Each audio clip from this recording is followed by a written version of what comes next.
Bienvenidos a otro capítulo más de Negocios y otras vainas. Hoy estamos con el señor Alwin Acay, cliente ya desde hace 3 años, una gran persona. Vamos a conocerlo un poco, a conocer un poco su negocio y el segmento donde él se desarrolla para que ustedes como emprendedores puedan aprender de la experiencia del señor Alwin y puedan ir desenvolviendo y desarrollando esas habilidades. Señor Alwin, un gusto tenerlo acá, de verdad. Muchísimas gracias. Una de las primeras preguntas que los emprendedores se hacen cuando conocen a una persona con tantísima experiencia como usted es realmente, y conociendo un poco ya el negocio o el giro del negocio al que usted se dedica, realmente la seguridad. Hablando de seguridad, ¿es un gasto o realmente perdemos dinero por no hacer uso correctamente de todos los implementos de seguridad en una empresa? Bueno, cuando ya hemos recorrido bastantes años con distintos tipos de empresas micro, empresas pequeñas, medianas, grandes empresas, y realmente el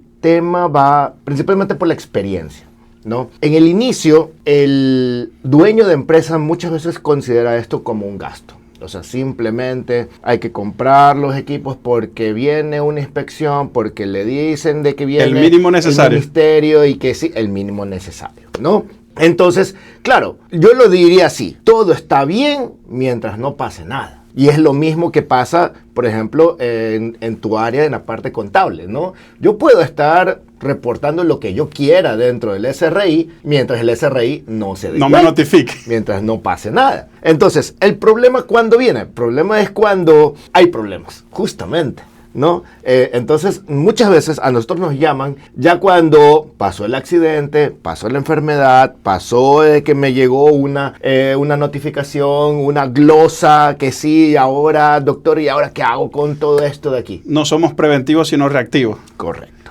¿no? Entonces, el gran problema es que, por ejemplo, un negocio pequeño, ¿no? Podría decir: ay, no, es que yo como soy pequeño no me va a pasar nada. Como yo soy pequeño, nadie me va a decir nada. Como yo soy pequeño, es un ratito nada más lo que justamente me dicen. A lo que me expongo, al riesgo que me expongo. Exactamente. Y el gran problema es que yo no trabajo con momentos, yo trabajo con personas. Con vidas. Exactamente. Entonces puede ser que tú tengas un empleado, ¿sí? Un empleado doméstico. Y justamente ese empleado doméstico se te accidenta. Y justamente ese empleado doméstico se te muere, ¿no? En el peor de los casos. ¿Y qué va a pasar? Cuando hay un empleado, hay una relación laboral, empleador-empleado. Y las relaciones laborales son exactamente iguales, así tengas 1000 empleados, así tengas un empleado. Entonces, ¿qué te van a pedir? Te van a pedir empezando por contrato, por afiliaciones, por procedimientos, por reglamentos, por todas esas cosas que tú dirías: pero yo solamente tenía un empleado. ¿Y por qué a mí me están pidiendo? ¿Por qué? Porque estamos hablando de vidas, estamos hablando de personas, estamos hablando de un trabajador que estaba realizando una situación con un empleador, ¿no? Entonces, indistintamente del número de empleados que tú tengas, es exactamente el mismo riesgo. Tú podrías tener una glosa de responsabilidad patronal de $30,000 por un empleado que por una empresa donde tengas 50 empleados y tengas un empleado que se enfermó o que se accidentó y la glosa de $50,000. Sigue siendo la misma. Sigue siendo la misma, porque es un empleado, ¿no? Entonces, realmente nos conviene utilizar. Si hablamos de que si es una inversión o un gasto, yo lo diría directamente: es una inversión, ¿ya? Ahora, ¿qué es lo que pasa? Muchas veces las empresas me dicen: pero esas cosas no pasan, ¿no? O, por ejemplo, es que eso de que viene una glosa de $500,000, de una multa de $50,000, y dicen: no, pero yo nunca he escuchado eso. Y yo siempre les digo: si a usted le viene el gobierno y le dan una multa de $50,000, ¿lo publicaría a los 7 vientos? ¿Ya? Entonces, si usted tuviera una glosa de $500,000, ¿usted cree que su empresa va a sobrevivir? ¿No? Entonces, muchas veces en esas situaciones son las que dicen: bueno, puede ser, ¿no? El gran puede ser. Entonces, en realidad es un tema de dar y dar, ¿no? ¿Cuál es uno de los temas que yo muchas veces veo, incluso dentro del gremio de profesionales de seguridad y salud, ¿no? Muchas veces veo de que los profesionales a veces están como que dándole contras al empleador, Ok. ¿no? Porque muchas veces se pone en esa imagen del empleador que sí, explotador, que no le da los EPPs, que no le ayuda al pobre empleado, etcétera, etcétera, etcétera. ¿Ya? Y yo muchas veces les digo a estos profesionales, oigan, ¿y no se han dado cuenta de que nosotros trabajamos para empleadores? Así es. ¿No? O muchas veces les digo a los que dicen, no, pero es que pagan muy poco, ¿no? Y yo les digo, oiga, ¿y usted es empleador? ¿No? Entonces, muchas veces la gente habla, insisto, porque no está dentro de los zapatos del otro. Desde el desconocimiento. Desde el desconocimiento. Yo tengo la suerte de ser empleado, de ser empleador, ¿no? Y de ver todos los mundos al mismo tiempo, ¿no? Entonces, en sí, puedo comprender mucho mejor esa situación. Señor Alwin, cuénteme un poco de su negocio. ¿Cómo se llama su empresa? Me comenta que usted trabaja bajo relación de dependencia. Entonces eso quiere decir que pueden coexistir las dos cosas, el emprendimiento con el trabajo bajo relación de dependencia. Cuénteme un poco su experiencia, por favor. Bueno, principalmente te puedo decir de que mi caso es un poquito sui generis, ¿ya? Okay. Porque yo no solamente vivo en dos mundos, yo vivo en tres mundos. ¿Ya cómo es eso? ¿Ya? Por un lado, soy empleado, soy gerente de seguridad, salud y ambiente de una gran empresa que tiene filiales en todo el país y digamos, soy encargado de una unidad de seguridad y salud. ¿Podemos decir el nombre o...? Sí, soy gerente de seguridad, salud y ambiente de Tecnova S.A., lo que es Bosch aquí en Ecuador. ¿No? Por el otro lado, soy gerente general de HRC Akairis Consulting, que es una empresa consultora creada justamente entre mi persona con mis hermanas, ¿no? Como una empresa inicialmente familiar, en la cual consideramos una situación ya de formalidad, porque antes me salían, por ejemplo, situaciones como, por favor, ayúdame con este reglamento, con una capacitación o con una situación. Entonces dijimos, ok, vamos a darle un poco más de forma y pensando en un futuro tener algo estable y propio. ¿Cómo hace Alwin para dividir ese tiempo entre la persona, la sociedad, el trabajo bajo relación de dependencia y la familia? Y de hecho, mi tercer mundo es porque soy PhD en tecnologías para la salud y bienestar y soy docente de la Universidad Espíritu Santo. Entonces, entre la vida de un empleado, de un empleador y de un académico, ¿no? Puedo ver las realidades desde distintos ángulos, ¿no? Desde distintas perspectivas. Qué importante. Y muchas veces me han preguntado, bueno, pero ¿cómo pudiste hacer un PhD mientras estabas gerenciando una empresa, mientras estabas gerenciando la otra empresa, mientras estabas dando clases, mientras estabas... O sea, ¿cómo organizar todo y que cuadre al mismo tiempo? Claro. Y realmente todo tiene que ver un poco con el orden, darle orden a la vida, darle el tiempo que se requiere a cada cosa. Muchísimo me ayudó, yo diría de que hay una palabra muy clave en esto que se llama disciplina.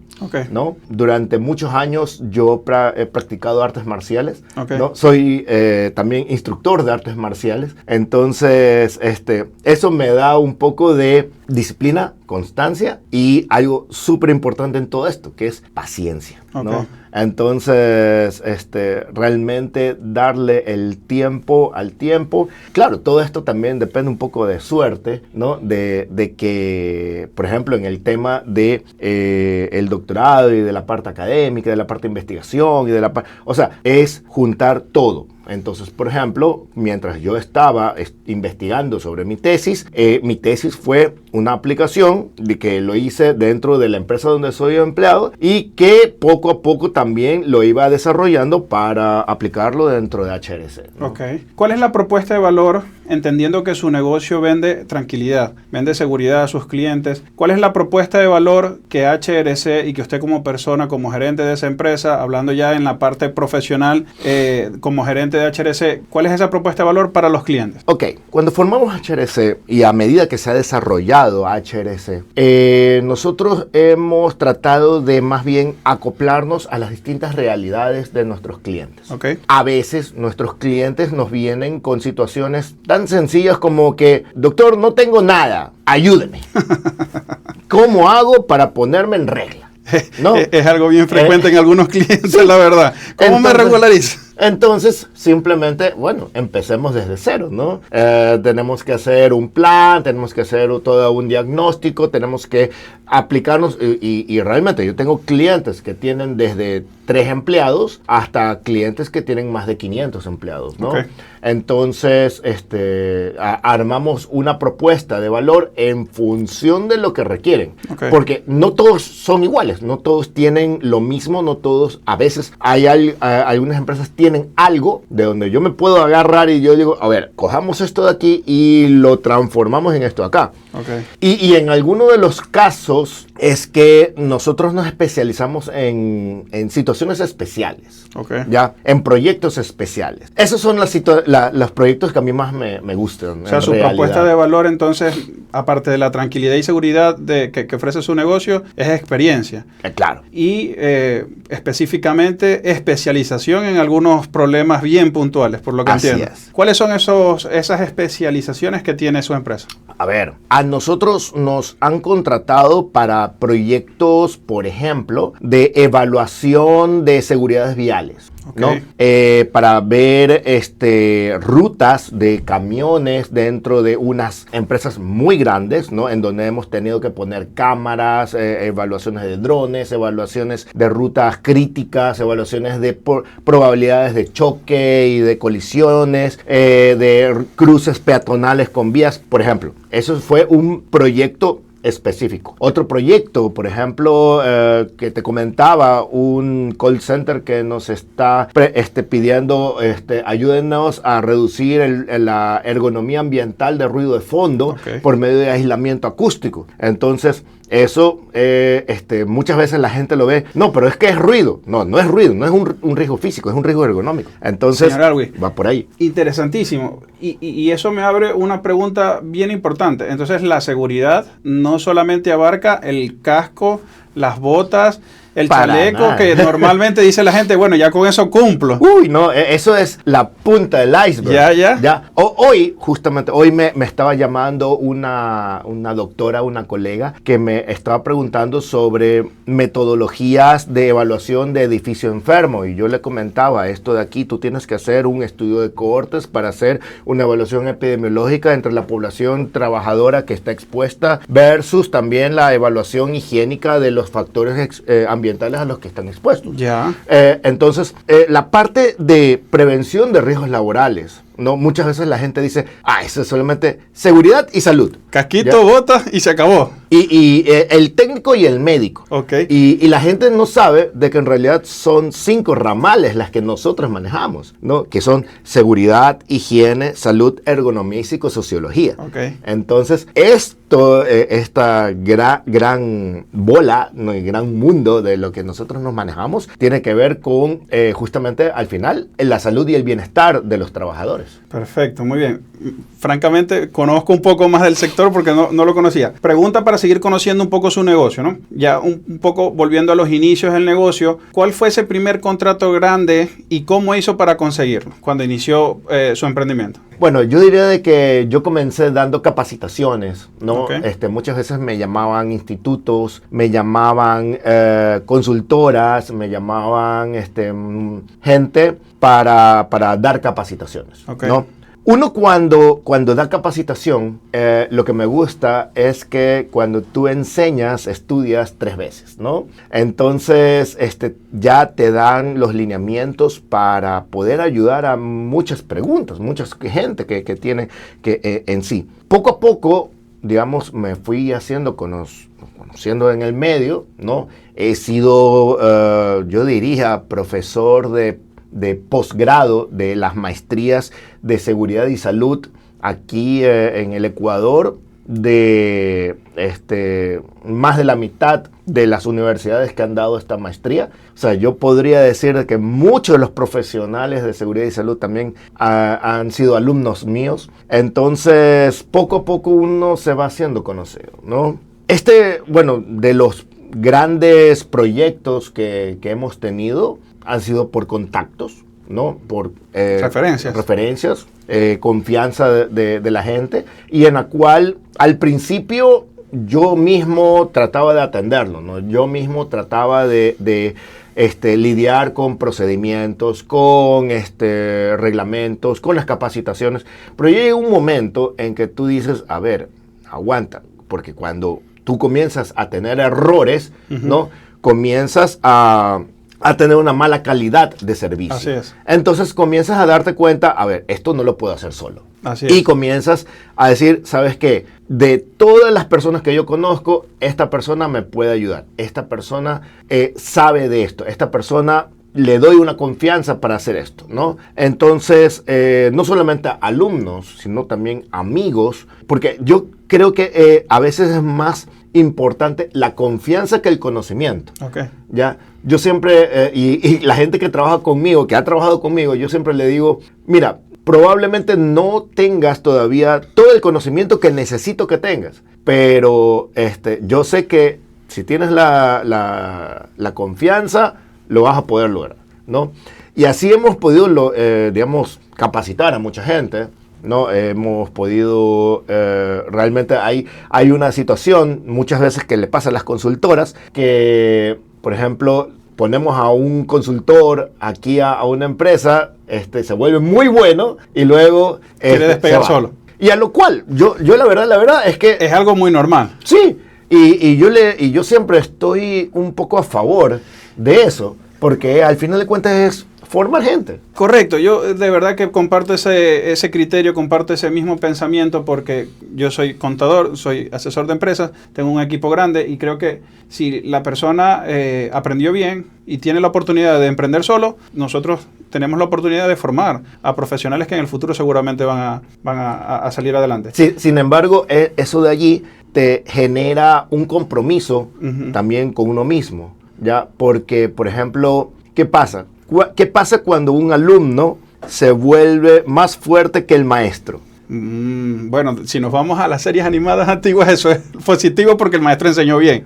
Y no solamente eso, el maestro está obligado ahora a irse para acá. Así es, ¿no? así es. Es una mejora de hecho, constante. Por eso es que cuando yo tenía una maestría y luego yo dije, aquí estoy llegando a gente que está llegando acá, tengo que llegar acá. Y llegar acá, y llegar acá. Y bueno, hasta ahorita sigo estudiando, ¿no? Entonces, es un ciclo de mejora no solamente de la empresa, del servicio, sino personal. Así es, totalmente de acuerdo. Creo que todos, a medida que va pasando el tiempo, debemos seguir aprendiendo, debemos seguir mejorando, porque es parte de darle un buen servicio al cliente. Nosotros que estamos en el sector del servicio, eso es bien importante. Así como los productos se van perfeccionando y mejorando y va saliendo un nuevo producto que sustituye, el servicio mejora precisamente con la capacitación y el estudio. Bien, dos preguntas. En Ecuador existe una cultura de siempre buscar el menor precio posible. Ya. Entonces, ¿cómo lidiamos como emprendedores que seguramente están viendo el podcast? ¿Cómo lidian esos emprendedores que van empezando en esa competencia de precio versus quizás un HRC que ya tiene tantísima experiencia en el mercado versus otros distribuidores o proveedores que puedan dar esta misma capacitación, incluso algunos distribuidores de EPP que la dan de forma gratuita? ¿Cómo lidian esos emprendedores en ese giro de negocio que quizás para algunas personas o en algunos segmentos está tan saturado? Bueno, yo siempre digo de que el cliente es totalmente libre de seleccionar lo que necesita y lo que quiere. Ok.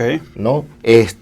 Cuando a mí me piden una cotización y me dicen, no, pero es que tal empresa me da más barato. Entonces yo le digo, adelante. Bien pueda. Go for it, no hay problema. Ya, muchas veces, y pasa, ¿no? Que me dicen, no, pero ¿por qué tan caro? Y yo le digo, bueno, son los precios, no es lo más barato, ni tampoco es lo más caro, pero realmente yo no vendo, digamos, solamente el precio. Ok. Ya, al final de la historia yo vendo mi nombre. Así ¿no? es. Yo vendo La el experiencia. respaldo, ¿no? Entonces, es como que tú quieras, valga la redundancia, ¿no? O sea, en China hay de todo, ¿ya? Total. Entonces, tú en China puedes comprar un celular de $5 o un celular de $500, ¿ya? Entonces, ¿quieres el celular de $5? Vaya, Es tuyo. ¿no? Pero esto es lo que yo te puedo ofrecer, Ok. ¿no? Entonces, cuando tú te vas a la pelea de precios, más que nada es, bueno, muestra lo que tú puedes ofrecer, muestra el respaldo que tú puedes ofrecer y sin ningún tipo de problema. Si el cliente quiere irse por la otra opción, y así también se me han ido otros clientes por opciones más baratas, en donde yo les he tenido que decir, ¿sabes qué? Buena suerte. Pregunta, porque a mí me ha pasado, sinceramente me ha pasado un par de veces. Doy una cotización, el cliente me dice las mismas palabras. ¿Por qué tan caro? Porque precisamente hay un servicio de calidad detrás. Entonces, luego el cliente contrata a una persona que le cobró menos y a la final termina volviendo a mí diciéndome, ¿sabes qué? Perdí la plata ya, ayúdame y ahora sí, cóbrame lo que tengas que cobrarme. ¿Le ha pasado algo así parecido? Totalmente. Da un poquito de satisfacción, un poquito. No, o sea, tampoco es que te vas a decir, yo te dije. Ajá, pero sí da un fresquito. Sí, da o un sea, como diciendo, lo sabía. Una pregunta. ¿Podemos hablar sobre ese error que quizás al inicio fue un error? Chuta, que casi dices, aquí cierro y ya apago y sigo trabajando bajo dependencia, ¿o es un error muy grave que preferimos echarle tierrita nomás? Mira, más bien no te podría decir que fue un error, sino más bien fue un casi error. Ok. ¿Ya? Casi error, y fue justamente antes de la pandemia. Ok. ¿Ya? Mi casi error fue de que casi abro una oficina. Ok. Ya, de hecho, iba a alquilarle una oficina a un primo mío, tenía ya hasta el letrero, Ok. estábamos planificando las alfombras, toda la situación, y era 2019, ¿ya? Teníamos un cliente que quería que nosotros le hagamos las fichas médicas y nosotros decíamos, ok, puede ser una oportunidad es el salto que estábamos esperando, ¿no? Y justamente llegó la pandemia, ¿ya? Entonces... Una señal divina. No sé, digamos, fue suerte, no sé, pero al final de la historia realmente o sea, así, 5 meses, si hubiéramos pasado 5 meses, hubiéramos come la pandemia. Sí, nos hubiera comido totalmente. Chuta. Bueno, varios negocios, varios emprendedores creo que sufrieron por la pandemia en ese sentido y qué bueno que no le haya pasado. Ok, vamos a pasar a otra categoría. En esta categoría quiero que las respuestas sean un poco más rápidas para que precisamente pues vayamos fluyendo con el contenido. Entonces, una pregunta bien interesante es, y esto va sobre todo para los dueños de empresas, que creen que capacitar realmente no hace falta. Entonces, ¿qué tan importante en materia de seguridad es que los dueños de negocios capaciten a sus empleados y se capaciten a ellos mismos para saber si están cumpliendo con la norma? Tan sencillo como esto. Muchas veces en un juicio te van a pedir la capacitación de tal persona. No importa cuánto hayas capacitado, a quién hayas capacitado. Te van a pedir a esa persona. Okay. Y si tú tienes la tan buena suerte, como a veces me pasa a mí, de que justamente a esa persona no lo capacitaste, no hiciste nada. Okay. ¿Ya? Entonces, aquí no vamos por lo hiciste o no lo hiciste. Aquí es, debes haberlo hecho a todo. Ok. Pregunta, ¿cuál es la multa más baja y cuál es la multa más alta que puede llegar a tener una empresa si es que no cumple con todas las normas de seguridad? Bueno, eso es muy relativo. Ya, porque por ejemplo, a niveles de un ministerio de trabajo, Okay. ¿no? Te podría dar una multa desde un salario básico unificado hasta 20 salarios básicos unificados. Sin embargo, cuando estamos hablando de una glosa de responsabilidad patronal, he visto glosas que pueden ir desde $2,000 hasta $500,000. ¿Por un solo trabajador? Por un solo trabajador. Ave María. Un solo caso. Ave María. Ya, ok, vamos con otra pregunta. ¿Qué ha cambiado en la normativa para la seguridad e higiene laboral recientemente? Bueno, en el año 2024 hubieron algunos cambios bastante drásticos dentro de la normativa, desde el punto de vista de necesidades del técnico y del médico, desde el punto de vista laboral, también desde las especificaciones técnicas. Yo fui parte de la elaboración de esa normativa, Okay. ¿no? De la normativa técnica actual, y realmente habían cosas que en el pasado estaban totalmente desactualizadas. Hoy en día, no puedo decir está todo listo, Okay. pero sí puedo decir está mejor que antes. Por ejemplo, un cambio específico que se haya recomendado en esa norma. Bueno, por ejemplo, de que antes estaba determinado un nivel de máximo levantamiento de carga de 175 libras, que eso era un error tipográfico. 90 kilos más o menos. Como tal, ¿ya? Hoy en día se estipula los 23 kilos para una persona, un varón que está en una edad adecuada para trabajo, y que se iguala con las normativas internacionales de levantamiento. Ok. Muy importante. ¿Usted se imagina levantando 100 kilos? Bueno, solamente en el gimnasio y con ayuda. Con ayuda, sí, con una máquina definitivamente. La inteligencia artificial está en todo. ¿Qué hay de nuevo en el segmento, en el mercado, donde intervenga la inteligencia artificial y que realmente esté ayudando a los negocios a controlar un poco más el tema de higiene y seguridad ocupacional? Bueno, por ejemplo, en el área de una de mis áreas de especializaciones, que es de la ergonomía, antes, por ejemplo, tú tomabas una foto de un trabajador en un puesto de trabajo, le cogías la foto, le comenzabas a echarle unas flechitas y ángulos y ver si es que aplicaba o no aplicaba un riesgo dentro de esa postura. Okay. Eso se llamaría una evaluación estática. Hoy en día han salido softwares con inteligencia artificial en donde tú filmas al trabajador trabajando totalmente, metes eso y la inteligencia artificial te evalúa una evaluación dinámica, ¿no? De todas las posturas dentro de ese ciclo de trabajo, y hay una mayor actividad de prevención. Ajá. Ok. Muchísimas gracias. Vamos a otra categoría. En este caso, esta categoría quiero que vaya enfocada a los emprendedores, a esas personas que van iniciando, quizás ni siquiera en capacitaciones, sino en la venta de EPPs, que quizás es la puerta de entrada para el segmento. Entonces, esas preguntas, quiero que las respuestas vayan dirigidas precisamente a ellos, ¿no? Ya. Si hoy tuvieras que empezar de cero, con un presupuesto bien bajo, ¿en qué sería lo primero que invertirías? Servicio, o sea, porque realmente es verdad de que yo puedo estar dando productos, ¿no? Okay. Como un equipo de protección personal. Sin embargo, yo considero de que ese mercado está muy saturado y es muy específico. Okay. Te digo, ¿por qué? ¿Y por dónde coméntame, pero ¿por dónde le recomendarías entonces a los emprendedores iniciar el proceso? Pues yo lo primero que empezaría es con las microempresas. Okay. ¿Ya? Porque yo te lo voy a poner así. En tu empresa, Okay. yo no creo que tú necesites equipos de protección personal. Ok, ¿pero qué necesito? Pero en tu empresa o vas a necesitar o un reglamento de higiene y seguridad, o vas a necesitar un plan de prevención. ¿Y qué pasa si no lo consigo? Eso es un requisito legal. Entonces, si es que en algún momento una de las personas que están aquí se resbala, se rompe la cadera y te piden, déjame ver el reglamento donde tú tenías ese cuidado, bye bye. Ok, otra pregunta para los emprendedores. ¿Es mejor ser un todólogo de seguridad industrial o es más rentable especializarse en un nicho específico? Yo diría de que la especialización, o sea, a ver, sí, la especialización, aunque tú siempre vas a tener que jugar en todos los partidos al mismo tiempo. Ok.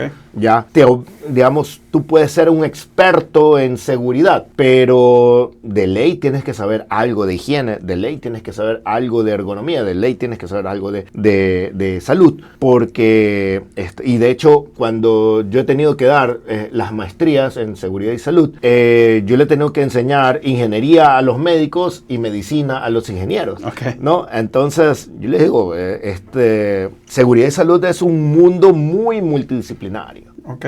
¿No? Entonces, realmente, tú empiezas como un todólogo, pero siempre es bueno que te dirijas hacia una rama que te guste más la especialización. Excelente. Mira, por último, para los emprendedores, ¿cómo hacemos para que el negocio, o cómo hacen esos emprendedores para que su negocio, dando capacitaciones, instruyendo en seguridad e higiene laboral, cómo hacen para hacer el negocio escalable? ¿Cómo empiezan desde abajo a hacer ese negocio escalable? A ver, en primer lugar es pensar un poco de qué necesita la empresa. ¿Ya?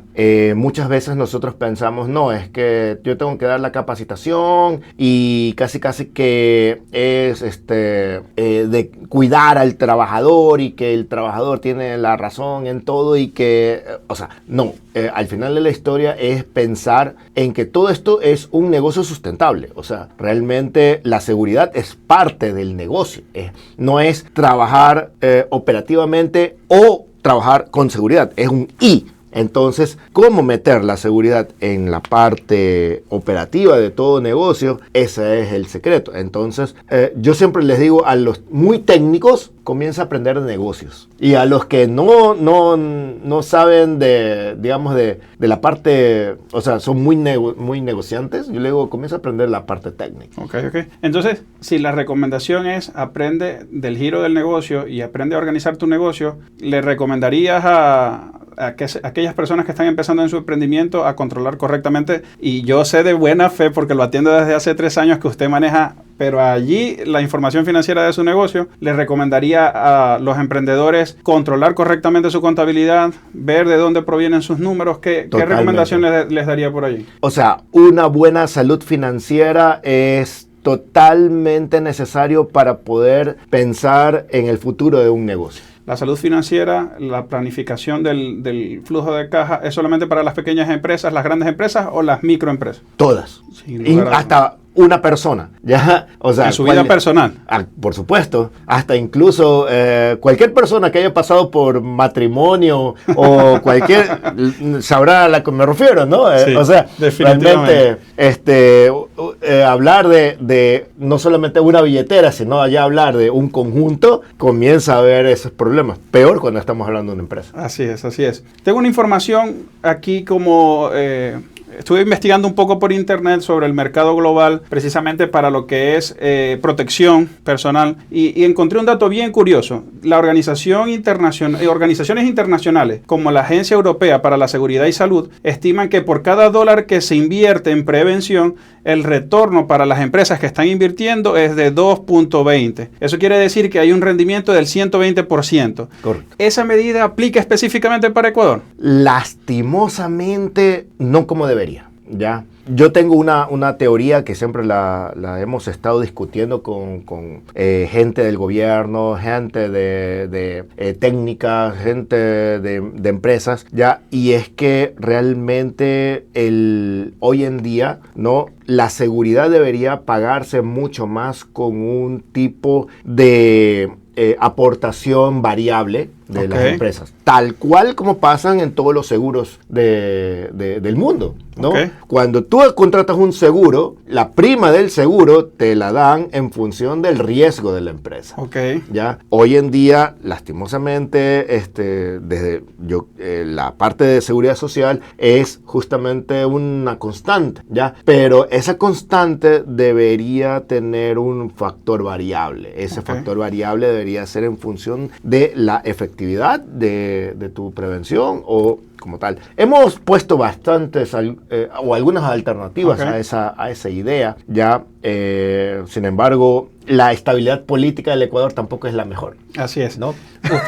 ¿Usted cree que, desde la perspectiva de un contador, ¿no?, usted cree que si el gobierno le ofreciera a las empresas quizás una deducción especial de impuestos para aquellas personas que cumplan a cabalidad con todo lo que es la protección de higiene laboral, se evitarían accidentes? Totalmente. Porque, por ejemplo, si nos vamos a ejemplos no tan lejanos, Colombia, ¿no? Colombia, por ejemplo, ellos tienen un monto dentro de, por ejemplo, ellos no solamente tienen una seguridad social, sino que tienen las mutuas, ¿no? Entonces, ellos tienen la oportunidad de invertir ese monto que ellos hacen de aportación en una reinversión dentro de la empresa, ¿no? Eso es interesante. Entonces, por ejemplo, ellos cogen ese monto que pueden estar deduciendo, lo pueden deducir ¿en qué? En capacitaciones, en programas, en situaciones de prevención de seguridad para los empleados.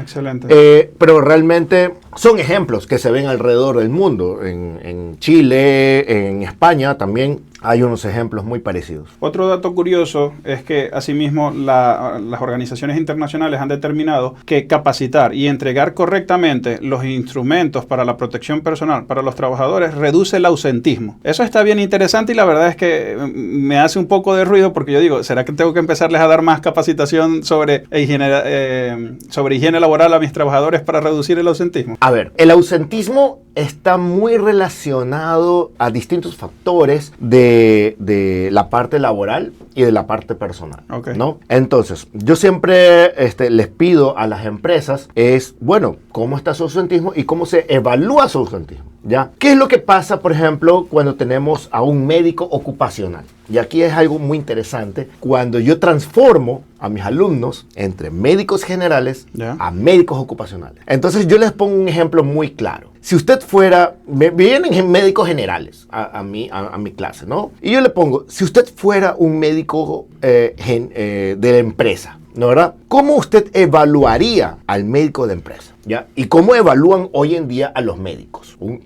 ¿Quién es el mejor médico? ¿Ya? Okay. Entonces, todos los médicos generales, el mejor médico es el que tiene más pacientes. Okay. El que los pacientes van y lo buscan. Okay. ¿No, verdad? Entonces, tú dices, este médico es bueno, entonces yo voy y busco al médico. Entonces, si yo voy al dispensario médico de ese doctor, ¿no? Yo voy a encontrar ese dispensario médico lleno de pacientes, ¿ya? El médico ocupacional es totalmente al contrario, ¿ya? Porque el médico ocupacional, ¿cómo yo mido al médico ocupacional? Yo lo mido en función de el ausentismo y la disponibilidad del personal para trabajar. Ok, voy entendiendo. Entonces, ¿qué es lo que pasa? Si tú tienes un médico general en una empresa, muchas veces viene el trabajador y el médico general dice, ok, permiso médico, paracetamol, 3 días, paracetamol, vayas a su casa a descansar, ¿ya? Y con eso, él cumplió su trabajo. Claro. ¿Ya? ¿Por qué? Porque él está pensando únicamente en la salud del trabajador. En la salud del trabajador. Y, a ver, hay que hacer un paréntesis. No queremos decir que la salud del trabajador no sea importante, por si acaso. Solamente estamos dialogando.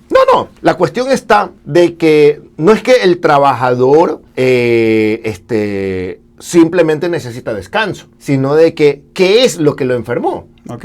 ¿Ya? O sea, ni siquiera lo estás pensando. Claro, desde la perspectiva del quien controla la salud de higiene laboral, eso es bastante importante, ¿no? Porque ¿qué te está enfermando? Me puede enfermar a otros trabajadores y se me van todos. Exactamente. No es curar, es prevenir. Ok. Entonces, ¿quién es el mejor médico ocupacional? El mejor médico ocupacional es aquel que no tiene pacientes y tiene a toda la gente trabajando. Ok, excelente. ¿Ya? ¿Por qué? Porque ese médico está pensando en que su trabajo no es curar enfermos, su trabajo es mantener trabajadores operativos. Ok.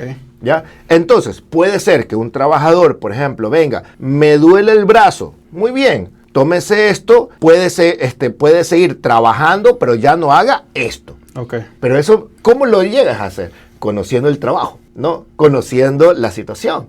Entonces, un médico ocupacional tiene que saber del trabajo. Entonces, ese es el cambio de perspectiva, justamente al cual yo quiero llegar, de que el técnico y el médico ocupacional o de seguridad y salud no tiene que comenzar a ver solamente enfermos y accidentados. Okay. ¿Ya? Tiene que comenzar a ver empresas funcionando. Claro, ser más preventivo. Entonces, si yo tengo muchos accidentados, tengo ausentismo. Si yo tengo muchos enfermos, tengo ausentismo. Si es que yo tengo mucho ausentismo, entonces la gran pregunta es, ¿estoy haciendo bien mi trabajo? Entonces, yéndonos un poco al tema de los equipos de protección personal y el ausentismo. No solamente es el equipo, es todo un sistema de seguridad y prevención que tiene como un gran objetivo mantener trabajadores sanos, seguros y funcionales. Ok. ¿Ya? Entonces, porque yo los puedo tener sanos y seguros en sus casas. Pero la gran pregunta es, ¿son productivos en su casa? Ahí está la cosa. Entonces, sanos, seguros y productivos o funcionales son los que necesitan. De todas las vainas que conlleva emprender y manejar una empresa en Ecuador, en el sector de la seguridad, que es un sector bien regulado y bien técnico, ¿qué es lo que te hace levantarte cada mañana y decir, esto vale la pena, incluso cuando las leyes o el mercado cada vez se ponen un poco más estrechos. Bueno, yo te voy a contar una situación hace mucho tiempo, ¿ya? Cuando yo trabajaba en otra empresa y yo, por ejemplo, estaba supervisando una situación de trabajo en altura, en un techo, ¿no? Entonces, es la típica de lo que los trabajadores contratistas muchas veces van al techo y no, yo tengo el arnés y no me lo anclo, y nosotros éramos vaya, y dale, y capacitación, y dale, y inspección, y dale. Y en una de esas, un trabajador pisó mal una parte del techo y se fue 20 metros para abajo, ¿ya? Okay. Y se quedó colgado. Okay. ¿Ya? Y se quedó colgado. Y esa persona, digamos, bueno, los compañeros lo cogieron, lo subieron, lloró, se orinó, o sea, todo eso, claro, pero se salvó. Sí. Ahí es cuando fue como que un vistazo de, ok, todo valió la pena. Okay. ¿Ya? Entonces, realmente, si uno como prevencionista, ya sea técnico o médico, puede salvar o mejorar una vida, creo que al final de la historia es donde nosotros decimos valió la pena. Allí es donde se ve esa inversión que hace la empresa, ¿no? Así es. Y salvar la vida de una persona, no solamente estamos hablando de una persona, estamos hablando de la empresa como tal, ¿no? Entonces, muchas veces uno piensa, no, pero es que yo soy el superhéroe. No, tú no eres nada. O sea, realmente, y eso es un problema que muchas veces yo le digo a mis alumnos. Uno de los grandes problemas del técnico, del médico, es el ego, ¿no? Entonces, realmente tú eres un ente que está en medio de una entidad llamada empleador y otra entidad llamada empleados, ¿no? Entonces, tú tienes que lograr que el empleador cuide a los empleados y tienes que lograr que los empleados cumplan con el empleador. Y se cuiden a ellos mismos. Al final de la historia, porque justamente un alumno una vez me decía, ¿cómo hago para cuidar a todas las sucursales que a mí me dan? Porque yo tengo que ir a Cuenca, Quito, Ambato, no sé qué. Y yo le digo, ¿y en qué momento te volviste Dios? Porque tú parece que eres omnipresente, omnipotente, omnisciente. Pues, o sea, tú no puedes determinar un sistema dependiente de ti. Tú tienes que hacer de que el sistema funcione, estés o no estés. Porque si no, simplemente cuando tú no estés, la gente se va a accidentar. Perfecto.